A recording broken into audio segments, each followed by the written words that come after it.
malam 19 tahun 40 Hijriah. Imam Ali malam itu ada di rumah putri beliau, Ummi Kulthum. Kata Ummi Kulthum, aku lihat ayahku di hari itu, di malam itu tidak seperti biasanya. Selalu melihat ke atas, masuk keluar rumah, dan terus melihat ke atas sambil berkata, ma kadzibtu wa ma kudzibt. Aku tidak pernah bohong dan tidak pernah dibohongi. Inilah yang ditentukan oleh kekasihku Muhammad sallallahu alaihi wasallam. Malam itu aku siapkan untuk buka beliau di rumah Ummi Kulthum. Aku beri talam yang besar, di talam itu ada 2 kuah selain roti dan garam. Ketika aku berikan kepada beliau untuk bukanya, beliau kemudian teriak dan nangis. Hei Ummi Kulthum, apa yang kamu lakukan malam ini? Aku ingin mengikuti akhi wa habibi Muhammad. Aku jangan disodorkan dalam satu tempat 2 kuah untukku. Aku takut nanti hisabku di akhirat berat karena ini. Singkirkan salah satunya, cukup di hadapanku 1 kuah. Beliau makan hari itu sedikit. Kata Ummi Kulthum, aku malam itu pun gak tidur melihat ayahku. Terus melihat ke langit, seperti ada sesuatu yang dinantikan. Ketika aku tanya, hai ayahku, apa yang kamu nantikan? Hai putriku Ummi Kulthum, inilah yang telah dijanjikan dan disebutkan dan diberitahu olehku. Malam ini akan terjadi sesuatu untuk ayahmu. Hei ayahku, kenapa engkau memberitahu berita semacam ini?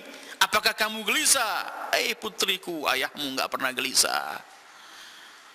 Tetapi ayahmu akan berjumpa dengan kekasihnya Rabbil Alamin wa Habibu Rabbil Alamin Muhammadil Mustafa. Kemudian beliau masuk ke kamar, membaca surat Yasin sampai selesai. Keluar lagi. Mau menjelang subuh, beliau wudhu, diambilkan oleh Ummi Kulthum air untuk beliau wudhu. Biasa beliau sebelum masuk fajar, sebelum subuh, beliau pergi ke Masjid Kufah. Beliau setelah wudhu, beliau masih menatap langit lagi. Terus beliau berkata, ma kadzibtu wa ma kudzibt. Ketika beliau keluar mau keluar dari rumah, kebetulan kata Ummi Kulthum ada orang yang memberikan hadiah kepada kita untuk Al-Hasan di tempat kita, angsa. Ketika Imam Ali keluar, itu angsa semua berteriak-teriak, mengibatkan juga sayapnya. Imam Ali menoleh kepadanya, beliau berkata, sawaih tatba'uha nawaih. Teriakan-teriakan dari binatang ini sebentar lagi akan diikuti oleh rintihan dan tangisan. Kata Ummi Kulthum, araka tan'a nafsak. Aku melihat kamu selalu menganggap dirimu akan wafat, wahai ayahku. Tenanglah wahai putriku. Allah, Rasul dan kekasihku Muhammad telah memberitahu kepadaku. Beliau keluar. Ketika buka pintu mau ke masjid, baju beliau ini terkena oleh pintu sehingga enggak mampu lepas sampai beliau tarik. Ketika beliau tarik, beliau mengeluarkan bait syair, keraskan ikatan pinggangmu, hadapilah kematian dan jangan gentar menghadapi kematian. Keluar ke masjid. Sampai di masjid, beliau sholat beberapa, kemudian melihat beberapa orang tidur di situ. Sampai waktu menjelang azan, beliau naik azan beliau. Ummi Kulthum menyebutkan, kalau ayahku azan, semua orang akan menikmati suara Ali bin Abi Thalib. Azannya manusia yang lahir di Ka'bah. Azannya manusia yang ketika lahir memperoleh suara itu di telinganya dari Sayyidil Wujud Muhammad. Setelah selesai beliau azan, beliau membangunkan orang-orang yang tidur. As-salah, as-salah, inna as-salata tanha 'anil fahsya wal munkar. Di antara yang tidur itu ada Abdurrahman ibnu Muljam. Tidurnya tengkurap. Beliau bangunkan, bangunlah, ini model tidur yang disenangi oleh Allah. Tidur penghuni neraka. Bangunlah, bangunlah, salatlah. Kemudian beliau pergi, beliau berkata, kalau aku ingin beritahu apa yang sedang disembunyikan di perutnya, aku pasti tahu, itulah pedang. Beliau masuk ke mihrab. Ibnu Muljam bangkit, sembunyi di bawah istuanah Imad, menunggu Imam Ali salat. Dibiarkan rakaat yang pertama, pengecut. Dan mereka memang tahu bahwa Al-Imam Ali bin Abi Thalib kalau sedang menghadap pada Allah, maka lepas dari dunia ini. Konsentrasinya Allah dan tidak lihat apapun yang terjadi. Ibnu Muljam juga tahu mengambil kesempatan, karena kalau waktu dah bukan di luar sholat gak mampu menatap wajah Ali bin Abi Thalib untuk melakukan sesuatu semacam itu. Rakaat pertama dibiarkan oleh Ibnu Muljam. Rakaat kedua ketika beliau sujud, pertama ketika mengangkat dari sujud pertama, manusia yang paling celaka menurut sabda Rasulullah sallallahu alaihi wa alihi, menghunuskan pedangnya ke kepala Imam Ali. Spontan Imam Ali teriak, Bismillah wa billah wa ala millati Rasulillah fustu wa rabbil Ka'bah hadza ma wa'adana Allah wa rasuluh wa sadaqa Allah wa rasuluh. Allahu akbar, Allahu akbar, Allahu akbar, Allahu akbar. Ashhadu an la ilaha illallah.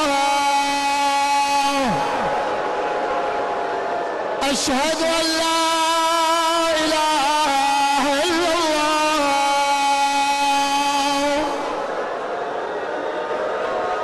Ashhadu anna Muhammadan Rasulullah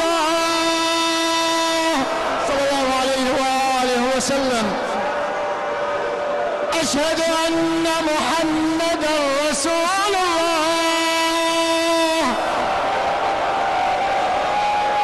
Ashhadu anna Aliyan waliyullah.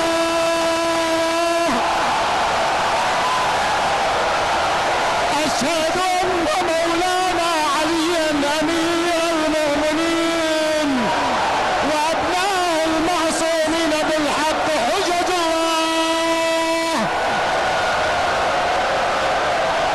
Spontan Jibril atas perintah Allah ketika Ibnu Muljam menghunuskan pedangnya di kepala Imam Ali dan darah itu membasahi janggut beliau seperti yang disabdakan Rasulullah. Spontan Jibril atas perintah Allah turun antara langit dan bumi. Jibril berkata, tahaddamat wallahi arkanul huda, intamasat wallahi a'lamut tuqa, inqata'at wallahi al-urwatul wuthqa, qutila al-wasiyul mujtaba, qutila ibnu ammil mustafa, qutila aliyul murtada, qutila sayyidul awsiya, qatalahu asqal asqiya.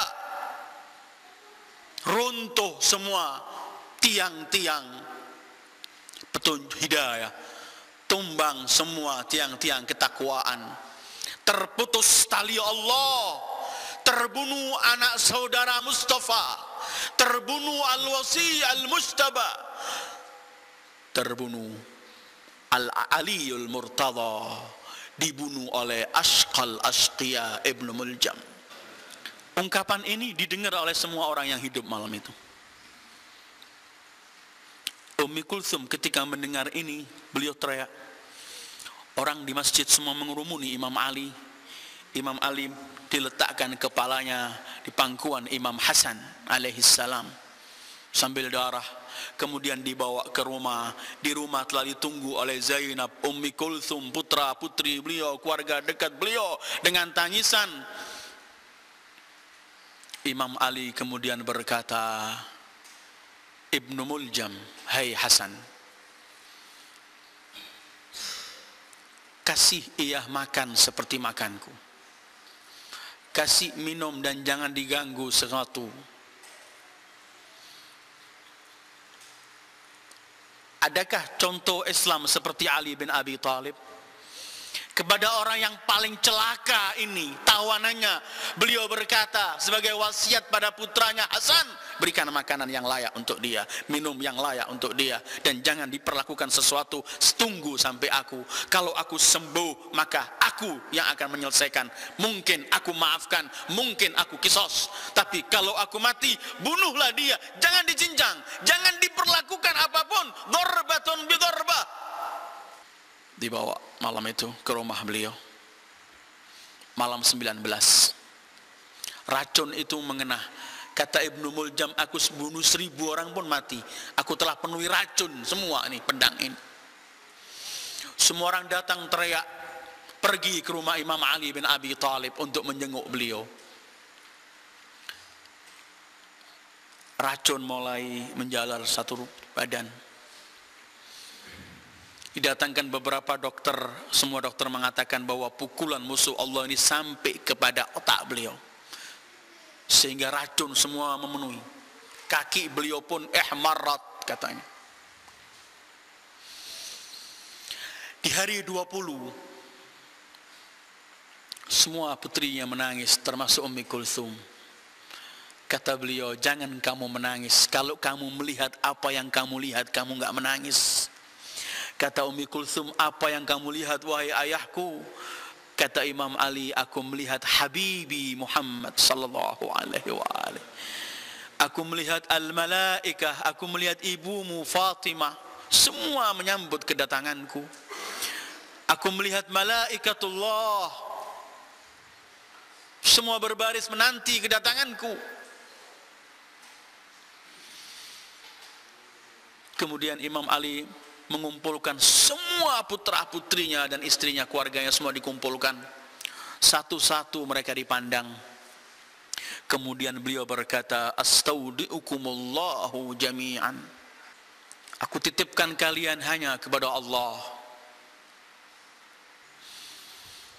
Asbah bin Nabatah, murid beliau yang paling dekat dengan beliau, dengan beberapa orang datang menjenguk beliau. Ketika sampai di pintu, Maitham untuk mengetok pintu dilarang oleh Asbah bin Nabatah. Jangan, kita di pintu aja. Sampai ada yang keluar, kita baru minta izin masuk. Mereka mendengarkan suara anak-anak beliau menangis di dalam. Asbah bin Nabatah pun ikut menangis dengan beberapa orang di luar pintu itu.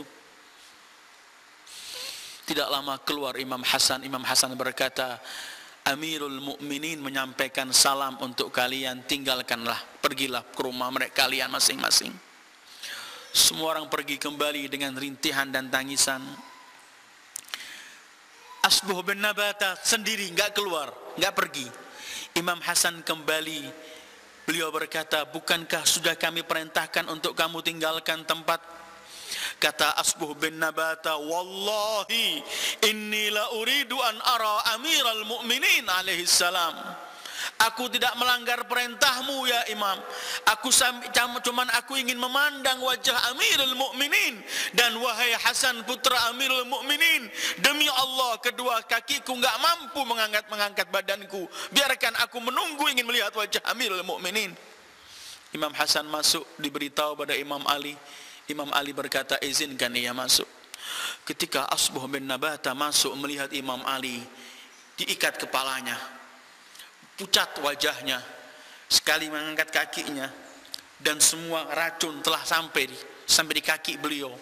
Asbah bin Nabatah langsung menciumi Imam Ali, tangan kaki semua dicium sambil menangis. Kata Imam Ali, ya Asbah la tabki innahal jannah. Jangan kamu nangis, ini surga.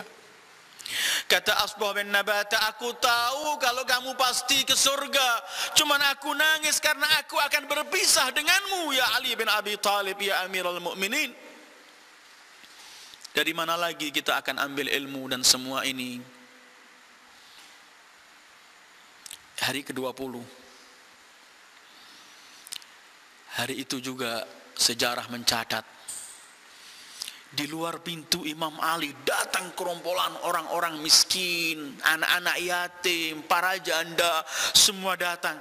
Ada di antara mereka anak-anak kecil yang membawa tempat.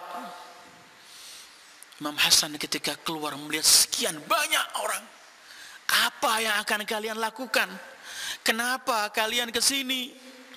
Mereka semua menjawab, sudah 2 hari enggak datang ayahmu Amirul Mukminin. Setiap saat beliau selalu datang ke rumah kita, memikul untuk makanan kita, untuk keluarga kita, anak-anak yatim kita. Amirul Mukminin yang setiap malam keliling mencari orang-orang yang enggak mampu, dan beliau memikul sendiri makanan untuk al-aramil wal mustadafin. Selagi ada Amirul Mukminin di Kufah, tidak ada pengemis. Anak yatim di Kufah dari ujung sampai ujung, kalau ditanya siapa ayahmu, sepakat jawabannya ayahku Ali bin Abi Thalib. Imam Hasan menemukan salah satu di antara anak kecil yang yatim membawa susu. Kata Imam Hasan, apa yang kamu inginkan dari ayahku? Kata anak itu, aku mendengar bahwa Amirul Mukminin ditikam dengan pedang yang penuh racun. Mudah-mudahan susu ini bisa menyembuhkan dari racun itu. Amirul Mukminin yang malam besoknya setelah beliau dikuburkan, ada wanita tua buta yang histeris nangis mencari beliau, karena setiap malam wanita buta tua itu yang memberikan makan cuma Ali bin Abi Thalib, akhu Rasulullah sallallahu alaihi wa alihi.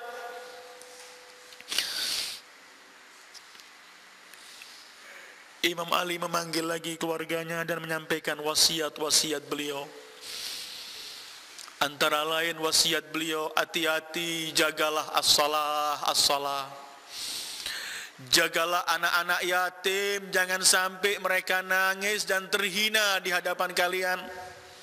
Jagalah keturunan Rasulullah, jangan sampai mereka dizalimi dan kalian mampu menolong, tidak menolong.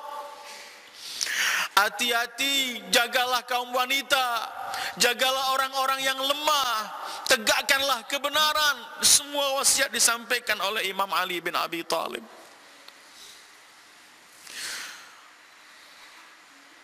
Muhammad al-Hanafiyah menceritakan di malam 21 itu kita semua tidak tidur, dan Imam Ali kemudian kadang-kadang pingsan, sadar lagi.